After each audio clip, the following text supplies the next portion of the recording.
Dinayo nga pala tayo rito ng mga batang tondo na sila LC, Buboy, CJ at si Aba. Dito nga ay kinalaban nila ang batang bibit na sila Kongkong, JV at Ading. Medyo palabas na nga pala ang init nito dahil alas 9 na ito ng umaga. Pero dahil solar boy nga itong mga to ay di nila alintana yung init. Lalong lalo yung posibilidad na magkaroon sila ng paltos pagtapos ng laro. Dahil lahat sila nakatapak. Dahil kapag nakachinelas nga sila ay nadudulas naman. Kaya sa susunod mas okay talaga na nakasapatos kayo mga bata. Dito nga ang gandang play na ginawa ni Buboy yung tipong best actor. Dahil nung nakita niya nakalayo yung kalaban niya ay agad nitong binitawan. Yun nga easy shot yun para kay Buboy. Grabe namang diskarte yun. At hindi naman papatal dyan si Kongkong. Driving layup, sumabay pa si CJ, panis ka dyan. At dito nga ay nagamit naman ni CJ ang kanyang height advantage. Kaya't nakakuha siya ng offensive rebound. Ito yung maling ginagawa ng Team Tondo. Sobrang luwag ng depensa sa ibabaw. Hindi talaga nila inahabol o china-challenge man lang. Nakalimutan ata nila na taga rito itong mga batang to. At easy basket nga yan para kay Ading. At dito nga sa play nito, babawi ang mga batang Tondo. LC to Buboy, nice pass. Gandang connection ng magpinsan. Gandang supal ni JB rito kay Buboy. At napulot nga ni Kongkong at tinira yung bola. Easy basket yan. Ganda na rin sana ng play na to. Gandang pick and roll ng magpinsan. Yun lang nasablay ni Buboy yung bola. At another turnover nga nito para sa batang Tondo. At lamang na nga tatlo rito ang batang bibit. Grabe talaga si Buboy dito. Solid ang handle at footwork. Pagkakuha ng dalawang peke, sabay pull up, grabe, ang swabe ng galaw. At ang bilis nga bumawi ng batang bibit. Easy layup para kay Kongkong. At sa pagkakataong ito, gagamitin naman ni Buboy yung kanyang katawan. Mula sa labas ay talagang pinostehan niya. Itong si Ading hanggang sa loob. At nung malapit na nga sa ring, ay talagang tinirahan niya na ito. At sa possession nga nito, another turnover na naman sila. Pasa ni Buboy ang bola kay JB, kaya easy layup nga ito. Inulit na naman ang batang Tondo pagkakamali nila kanina. Palagi naiiwanan si JB at easy points na naman yan para sa kanila. At dito nga ay talaga nagtuloy-tuloy ang momentum ng batang bibit. At nakalamang na sila rito ng 5 puntos. Gandang drop naman ni Kongkong kay Ading pero sumablay. Na-follow up pa to ni Kongkong. At pamatay sunog naman yung ginawa ni Buboy rito na spot. Dahil na open shot, agad nga itong binitawan. Pero yun nga, babawi agad yan si Kongkong. Driving layup para sa kanya. Dito nga, hindi ko alam kung bakit hindi humahabol ang batang Tondo. Kahit sa offensive, medyo mabagal talaga yung galawan nila. Kahit open shot to, sumasablay pa rin. Siguro nga dahil sa init na din. Kasi itong mga batang Tondo, sanay naman ito nakatapak. Pero karamihan kasi ng court sa Maynila ay talaga may bubong. Dito ata nila naranasan yung open court. Tapos nakatapak sila. Kahit malamang sa malamang, mamaya magbibilang ito ng mga paltos nila sa paa. Ito talaga yung player na aabang mo rito sa laro na to. Naramdaman niya na naman nakampante yung depensa. Sabay aangatan ka. Another highlights na naman para kay Buboy. Gandang diskarte rin ang ginagawa ng batang bibit dito. Alam nila kung saan sila pupwesto. Doon talaga sila sa bilad na araw. Para nga naman hindi sila puntahan ng kalaban nila. At naiiwan na naman ang open shot si JB. Dito nga ay sige pa rin ang trabaho ni Buboy sa opensa. Nung naiiwan niya ng unting space si JB, ay talaga namang binitawan agad yung bola. At sa pagkakataon nga pa lang ito ay medyo tinamaan ng malas ang batang bibit. Kung mapapansin nyo kahit anong open shot na tira na ginagawa nila ay talagang malakas At nagkaroon nga sila rito ng 5 attempts. At ni isa nun ay talagang walang pumasok mga idol. Kaya't hindi mo rin talaga masasabing ikot ng bola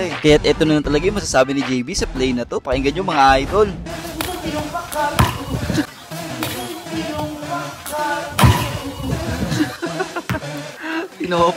Tinopak nga daw si Ading sa play na yun. At eto na naman tayo kay Mr. Highlights. Talagang tututukan mo ng camera tong batang to Kasi grabe yung swabe niya gumalaw. At dito nga ay sayang yung play ni LC. Napahingi pa siya ron ng foul. Pero agad ngang babawiin niya dito ni Buboy. Nag-ISO na naman sila Kahit makikita mo ang gandang challenge naman na ginagawa ni JB. Kaya lang good offense talaga yun. At another magpinsan connection na naman. Seed to Buboy. Easy basket yan. Eto na naman tayo sa pagpapabayang depensa ng Team Tondo. Binibigyan na naman nila ng space si JB para makatira sa labas. At easy basket na naman yan para sa batang bibit. Gandang drop naman ang ginawa ng LC dito papunta kay CJ. Kaya't easy shot nga yan para sa kanya. Dito nga ay medyo nagdidiktikan na talaga sila ng bantay. Talagang ang sweet, akala mo magjowa sa dikit Kahit sino naman may hirapan sa ganitong depensa. Ang haba mo sabay didiktikin ka ng ganito. Kahit napatawag na ng foul dyan si Kongkong. At bumawi nga na isang bomba rito si Kongkong At ang lagkit talaga ng depensa na to. Nahihirapan ng batang bibit sa depensa ng batang Tondo. At nagkaroon nga ng pagkakataon dito si CJ para sundutin yung bola. Dahil dyan nakuha ng batang Tondo ang bola. Dito nga ay nag-dame time. Si Buboy, grabe swabing galaw nun. Parang si Damian Lillard lang. Pero napatawag nga siya rito ng foul kaya no count yun. Sa pagkakataong ito, babawi si LC. Grabe rin yung speed ng batang to Sabay pa reverse layup. Kahit ako naiwanan sa ganitong galaw niya Kung kanina niya pag ginagawa yung ganitong galaw, tingin ko hindi sila matatambakan At dito nga ay last ng batang bibit. At paulit-ulit sa pagkakamali, ang batang Tondo, naiwanan na naman nila si JB sa ibabaw ng libre. Get game ball na tayo rito mga idol sa unang laro nila. Abangan yung rebanse rito. Papalitan na nga pala ni Aba rito si CJ. Talagang literal na small ball lineup to mga batang Tondo. Pero tignan natin mga idol kung ano kaya nilang gawin para sa another playmaker na papasok nila. Abangan nyo to mga idol. Let's go! Basketball highlights.